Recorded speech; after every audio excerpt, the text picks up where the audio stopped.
بسم اللہ الرحمن الرحیم اللہم صلی علی محمد النبی الامی وعلی آلہ وسلم تسلیما۔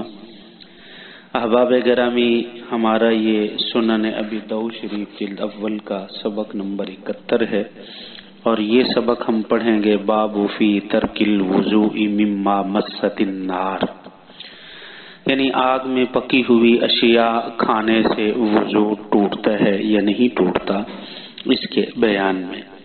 حدیث نمبر 187 پڑھیں گے۔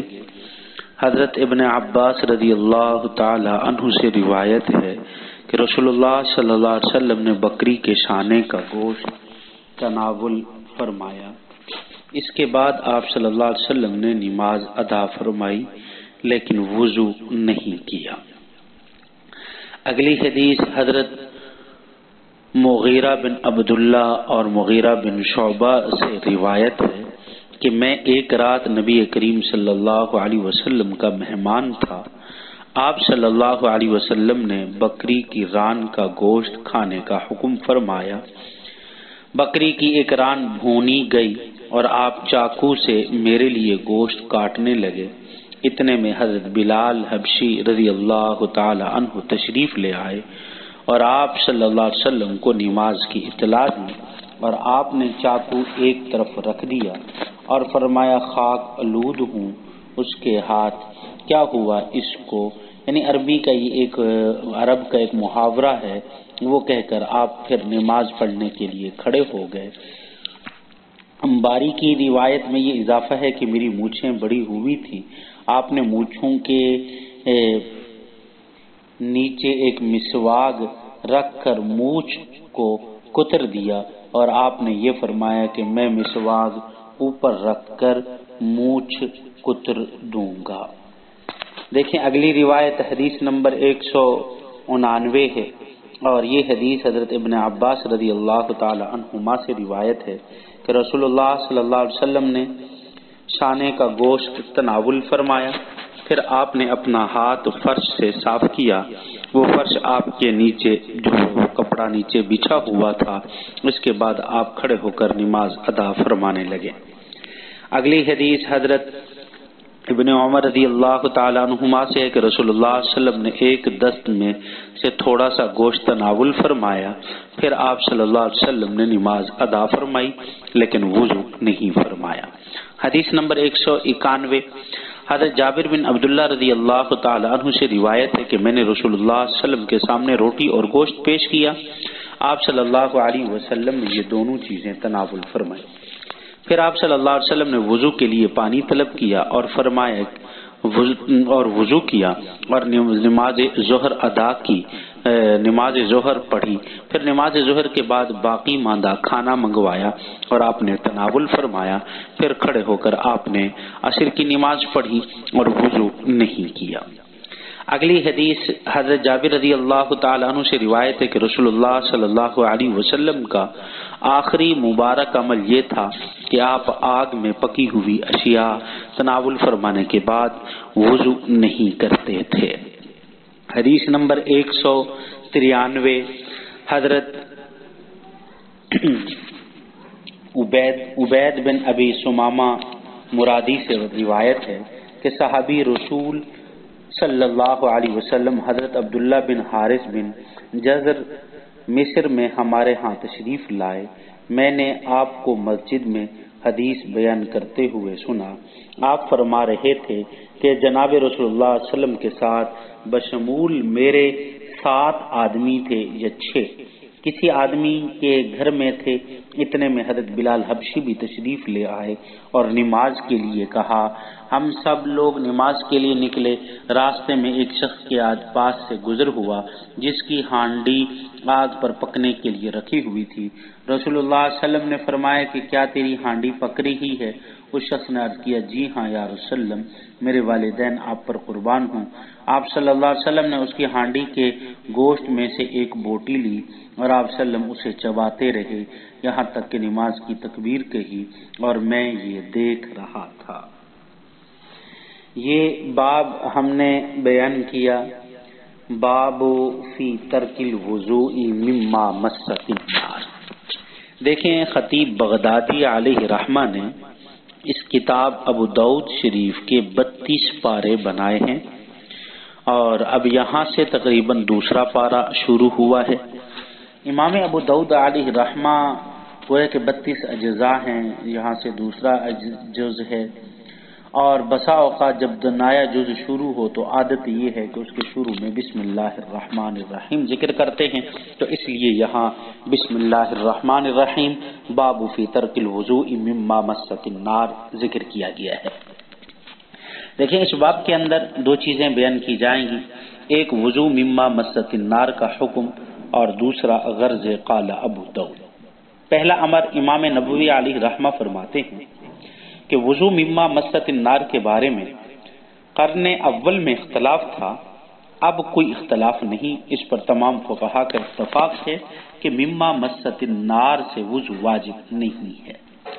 لیکن امام ابو داؤد علیہ رحمہ کے طرز سے یہ معلوم ہوتا ہے کہ ان کے نزدیک مما مست النار سے وضو واجب ہے، اور ان کی دلیل اگلے باب کی حدیث ہے کہ جس کے اندر آتا ہے کہ آپ صلی اللہ علیہ وسلم آگ سے پکی ہوئی چیز سے وضو کیا کرتے تھے، اور اس کا جمہور جواب دیتے ہیں کہ جمہور فرماتے ہیں اس لیے کہ یہ حدیث جابر ناسخ ہے، اس لیے کہ حدیث جابر ناسخ ہے کہ کان آخر الامرین من رسول اللہ صلی اللہ علیہ وسلم ترک الوضوء مما غیرت الناس، کہ آپ وسلم کے دو امروں میں سے آخری امر یہ تھا کہ آپ آگ سے پکی ہوئی چیز کھانے کے بعد وضو نہیں کیا کرتے تھے۔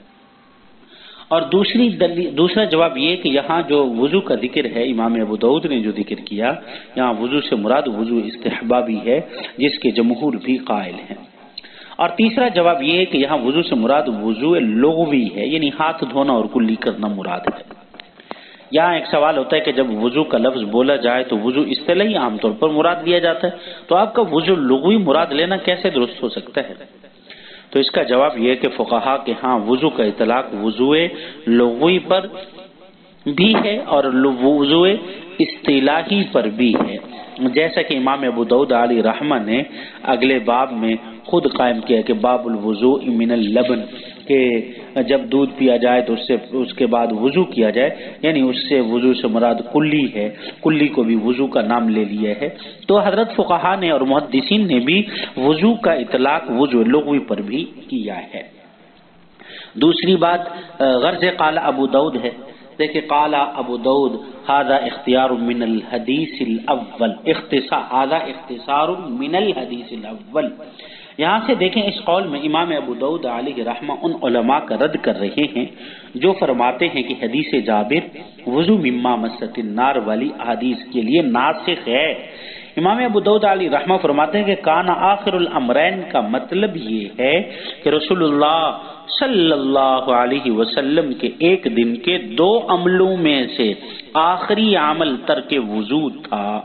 یہ مطلب ہرگز نہیں ہے کہ آپ صلی اللہ علیہ وسلم کی زندگی کا یہ آخری عمل تھا، کیونکہ حدیث مبارکہ میں ہے کہ حضرت جابر رضی اللہ تعالی عنہ فرماتے ہیں کہ میں نے رسول اللہ صلی اللہ علیہ وسلم کو روٹی اور گوشت پیش کیا، آپ نے تناول فرمایا اور وضو کر کے ظہر کی نماز پڑھی، پھر ظہر کے بعد کھانا کھایا اور وضو کیے بغیر عصر کی نماز پڑھی، تو ظہر کے وقت وضو کیا، عصر کے وقت وضو نہ کیا، تو اس دن کے دو عملوں میں سے آخری عمل ترک وضو ہوا۔ تو خلاصہ یہ بات ہوئی، دیکھیں یہ حدیث ناسخ تب بن سکتی تھی کہ جب یہ حدیث مستقل ہو، جبکہ حقیقت میں ایسا نہیں، بلکہ یہ حدیث اول کا یہ اختصار ہے، حدیث اول کا یہ اختصار ہے، تو اس وجہ سے اس کو ہم ناسخ نہیں بنا سکتے۔ یہ امام ابو داؤد علیہ رحمہ کی غرض ہے اور ان کی گویا کہ دلیل سمجھ لیں اس کو۔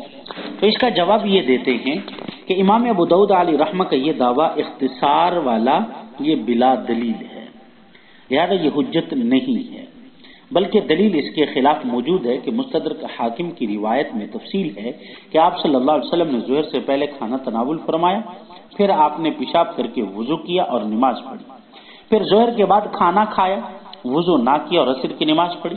تو اس سے معلوم ہوا کہ ظہر سے پہلے وضو مما مست النار سے نہ تھا بلکہ وہ بول کی وجہ سے تھا، اور ظہر کے بعد ترک وضو اس دن کا آخری عمل تب بن سکتا ہے جب پہلے بھی وضو مما مست النار کیا ہو، جبکہ پہلے تو وضو مما مست النار نہیں کیا بلکہ وہ وضو تو بول کی وجہ سے کیا ہے۔ تو اس کا دوسرا جواب یہ ہے کہ صحابہ و تابعین اور محدثین کے ہاں یہ الفاظ نسخ کے لیے استعمال ہوتے ہیں، تو جب صحابی کہہ دے آخر الامرین تو یہی دلیل نسخ ہوتی ہے۔ اس کا مطلب یہی ہوتا ہے کہ پہلا امر وہ منسوخ ہے، یہ آخری امر معتبر ہے۔ آگے قال ابو داؤد فی الحدیث زہری یا ابن اخی، اس سے امام ابو داؤد علیہ رحمہ کی غرض ابو سلمہ کے شاگردوں کے درمیان اختلاف بیان کرنا ہے۔ یہاں ابو سلمہ کے دو شاگرد ہیں، یحییٰ بن ابی کثیر اور امام زہری۔ یحییٰ بن ابی کثیر کے طریق میں ہے کہ ام حبیبہ نے ابو سفیان کو یا ابن اخی کو کہا تھا، اور زہری کے طریق میں کہ ام حبیبہ ابو سفیان کو یا ابن اخی کہا تھا۔ تو اب یہاں ایک سوال ہوگا کہ طحاوی شریف میں اس کے برعکس ہے کہ زہری کے طریق میں یا ابن اخی اختی ہے یا ابن اختی ہے، اور یحییٰ بن کثیر کے طریق میں یا ابن اخی ہے، تو درست اس میں کیا ہے؟ تو دیکھیے صاحب منحل یعنی حضرت گنگوہی نور اللہ مرقدہ فرماتے ہیں جو طحاوی میں ہے وہی درست ہے، اور یہاں ابو داؤد کو وہم ہوا ہے۔ اس کا دوسرا جواب حضرت معنی الاثار کی شرح میں حضرت مولانا یوسف رحمہ اللہ فرماتے ہیں کہ یہ دونوں درست ہیں، دونوں راویوں سے دونوں طرح کے الفاظ منقول ہیں۔ دعا کیجئے کہ اللہ رب العزت ہمیں عمل کرنے اور سمجھنے کی توفیق عطا فرمائے۔ وما علینا الا البلاغ۔